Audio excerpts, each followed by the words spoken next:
Bonjour à toutes et à tous, bienvenue à ce nouveau Good Morning Market. Nous sommes aujourd'hui le jeudi 21 avril 2022 et donc un point sur le contexte de marché avec des indices européens qui ont gagné du terrain. Le DAX a gagné 1,47% et c'est grâce aux bons résultats d'entreprise, notamment Heineken, Danone et ASML, qui ont éclipsé, du moins pour le moment, les inquiétudes concernant l'inflation et le ralentissement de l'activité économique.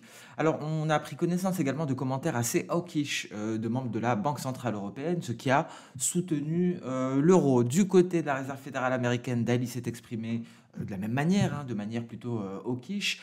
Cela n'a pas soulagé, cela n'a pas donc rassuré les haussiers sur le billet vert. Alors, l'humeur a été mitigée à Wall Street. Le Dow Jones a gagné 0,92%. On le pressentait. On sentait que le Dow Jones était beaucoup mieux orienté que ses homologues.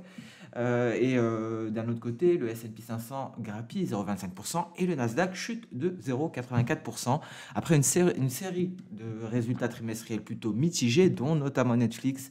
On en parle depuis 2 jours déjà, qui a fortement pesé, qui a plombé l'indice des valeurs technologiques. Netflix d'ailleurs, qui, il me semble, a perdu beaucoup de terrain. On verra ça un peu plus tard. Concernant donc les autres résultats d'entreprise aux États-Unis, on a eu les résultats d'IBM qui ont dépassé les projections du marché. Et on a donc Tesla qui a annoncé un chiffre d'affaires de 18,8 milliards de dollars. Les prévisions tablaient pour 17,9 milliards de dollars et un bénéfice par action de 3,22 dollars. Les prévisions tablaient pour 2,26 dollars, et ce pour le premier trimestre. Alors, on notera que Tesla prévoit une croissance annuelle moyenne de 50% des livraisons de véhicules. Elon Musk a déclaré que les usines pourraient fonctionner en dessous de leur capacité pour le reste de l'année 2022 en raison de problèmes de chaîne d'approvisionnement.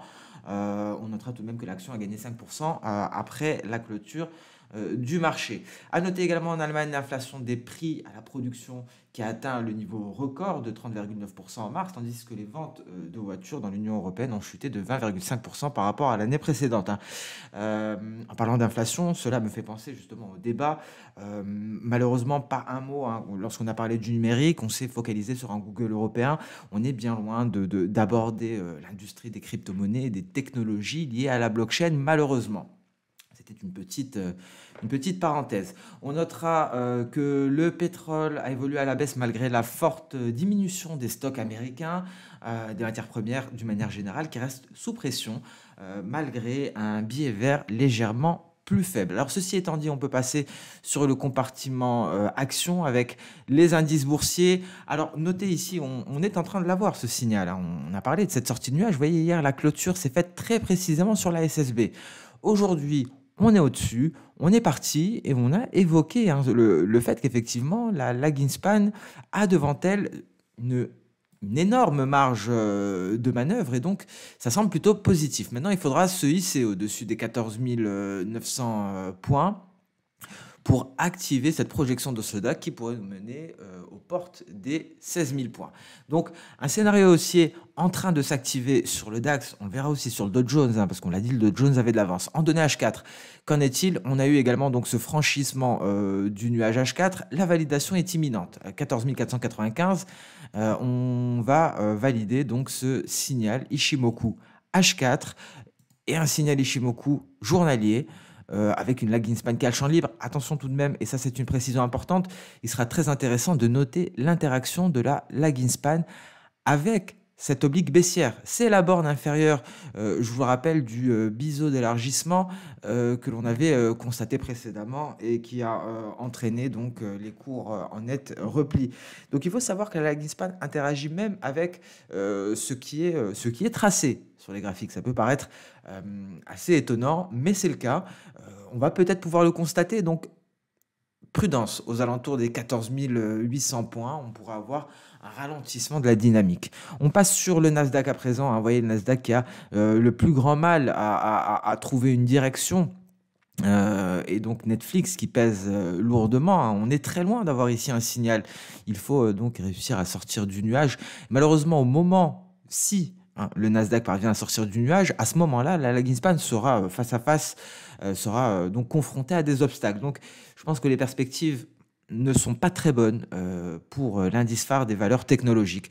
Et on le voit d'ailleurs en données H4, hein, vous voyez, on est caché sous le nuage. Il y a un gros nuage à franchir en données H4 avant d'envisager des hausses plus conséquentes. Et donc, même cas, même configuration à H4. Si les cours sortent du nuage, vous voyez, où sera ma lagging span? Elle sera face au nuage à son tour. Donc on sera bien loin d'une validation avec une marge de manœuvre très restreinte pour le Nasdaq. S&P 500, c'est beaucoup mieux. Hein, vous voyez, on sort du nuage, on parvient à peine à sortir du nuage. On a une belle vague ici qu'on pourrait tracer. Je vous laisse le soin de le faire. N'hésitez pas, ça vous donnerait un objectif, je pense, qui sera plutôt éloigné. Et ici, la validation est imminente. Hein, il faudrait grappiller un petit 0,5% pour avoir une lagging span qui se désengage du nuage, ce qui permettrait donc la validation de ce signal ici. En données H4, on a un signal très bientôt, une lagging span qui, à ce moment-là, malheureusement, s'attaquera au nuage. Donc, prudence également sur la S&P 500. Le Dow Jones, lui, ne laisse aucun doute. Vous voyez, on a beaucoup d'avance, on en parle depuis de nombreuses séances. Cette avance est en train de se manifester, est en train de devenir de plus en plus flagrante. Pourquoi? Parce qu'on a déjà eu le signal d'achat ici pour le Dow Jones. On a déjà eu la validation à ce niveau-là. On est à la dernière étape. On est en train de franchir le point B. Je vous rappelle que c'est une projection d'Osoda, donc A, B, C. Hein, c'est une vague en ABC. Et le but maintenant est d'aller marquer un point D, ici, à 36 575 points. Et donc cet objectif sera activé si on casse le point B, donc les 35 300, très exactement. Donc on est beaucoup plus avancé sur le Dow Jones. Alors il faut noter tout de même qu'aucun membre du Dow Jones n'a publié son rapport sur les résultats. Hein. Donc attention, ça va peut-être être conditionné à cela. Il faudra de bons résultats pour éventuellement activer cette projection de Soda. On n'est pas à l'abri de voir un repli, hein, un retour aux 34 500 points avant peut-être de tenter une reprise haussière. Donc les résultats seront déterminants concernant la poursuite haussière du Dow Jones. Qu'en est-il en H4? On va le voir, hein, le signal est là depuis assez longtemps. La validation est intervenue très facilement parce que la lagging span n'a pas eu à franchir un nuage épais, c'était relativement faible hein, comme nuage, et donc s'en est suivi une très belle impulsion haussière. Un petit coup d'œil sur Netflix, hein, vous voyez ce repli, hein, ce gap baissier considérable, on perd on a perdu à un certain moment près de 40% par rapport à la clôture de la veille. Donc Netflix, qui, je vous le rappelle, a perdu, il me semble, 200 000 abonnés russes après avoir mis fin à ses services en Russie. Et donc cela a pesé sur ses résultats et cela se fait ressentir sur les cours, bien entendu. Alors à présent, il est temps de passer aux crypto-monnaies. Et là, on va s'intéresser, comme d'habitude, hein, Bitcoin, Ethereum.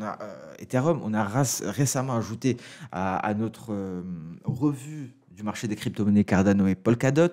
On va s'intéresser à Kusama aujourd'hui également. On va le voir. Donc, je vous ai préparé quelque chose ici. On commence par le Bitcoin. Alors, on est dans le nuage, toujours sous cette résistance, cette moyenne mobile à 50 périodes, qui est donc un premier rempart avant la Kijun. Donc, même s'il est sorti de nuage, il faut rester prudent. Où en est notre lagging span? Vous voyez, elle vient de se désengager de la Kijun. Bon, on pourra avoir une certaine marge de manœuvre, mais il y a beaucoup d'obstacles encore en vue. Donc, le Bitcoin ne nous permet pas de confirmer hein, une hausse imminente. Vous voyez ici, en données H4, on n'arrive pas à sortir de ce nuage. Ça manque de momentum, ça manque de force, ça manque d'acheteurs. On a une lagging span en plein nuage également, donc on est loin d'avoir un signal. Concernant l'Ether, ici, la moyenne mobile 50 fait office de support. On est pris en étau entre la moyenne mobile 50 et la moyenne mobile 200. Une moyenne mobile 200 qui est confondue avec cette Kijun. Alors, c'est une Kijun hebdomadaire, vous voyez, je l'ai configurée en hebdomadaire. Et on la retrouve ici, hein, vous voyez sur le graphique hebdomadaire, c'est cette Kijun ici qui a fait barrage à la tentative de reprise haussière. Ce sont les 3520 $ pour l'Ether. Donc, vous voyez, on a cette immense résistance des 3500 $ qui est à ce niveau-là. On est supporté par le support, le seuil psychologique des 3000 $ qui correspond à la moyenne mobile 50. Donc ici, on est neutre hein, pour le moment sur l'Ether. On est complètement neutre. En données H4, hein, on est dans le nuage, une lagging span qui va peut-être tenter de l'intégrer. on en est bien loin pour le moment. Ce qui nous intéresse aujourd'hui, c'est là, alors très rapidement, Cardano. Rien à signaler, toujours en train de longer le bas de nuage. Pareil pour Polkadot, avec peut-être une légère progression, hein. On est peut-être un peu plus avancé, hein, dans notre nuage, hein. De la même manière, hein, les projections de Soda nous ont permis de déterminer le creux. C'est ce qu'on avait fait pour Bitcoin, hein. Vous voyez, projection de Soda qui nous a permis de déterminer le creux. Ici, bon, ça manquait un petit peu de précision, on va dire, hein. Un petit 2% supplémentaire de baisse nous aurait permis d'aller chercher la projection de Soda. Donc voilà pour Polkadot Cardano. Vous voyez que Kusama, ici, cette configuration est très intéressante. Pourquoi? Parce que il y a plusieurs choses à voir. Alors, on va procéder par étapes. Dans un premier temps, on peut remarquer la finalisation d'une figure en épaule tête-épaule inversée. Voici la ligne de coup. L'objectif théorique est là, aux alentours des 295 $. Alors, comment je fais pour avoir l'objectif théorique, hein? Je reporte la hauteur de la figure ici à partir de la ligne de coup. Alors, pour avoir signal, pour que cette figure chartiste soit validée, il faut casser la ligne de coup. Il faut casser les 205 $. Ça, c'est la première chose concernant cette configuration. Très intéressante à l'heure actuelle. Donc, voilà ce qu'il faudrait faire ici, casser ce niveau. Et là, effectivement, on pourrait confirmer les perspectives. Deuxième chose, on a eu donc un nuage ici en support. Vous voyez, ça a supporté les cours, on n'est pas allé plus bas. Et donc, concrètement, si la lagging span venait à se libérer, ce serait de très bon augure d'un point de vue Ishimoku.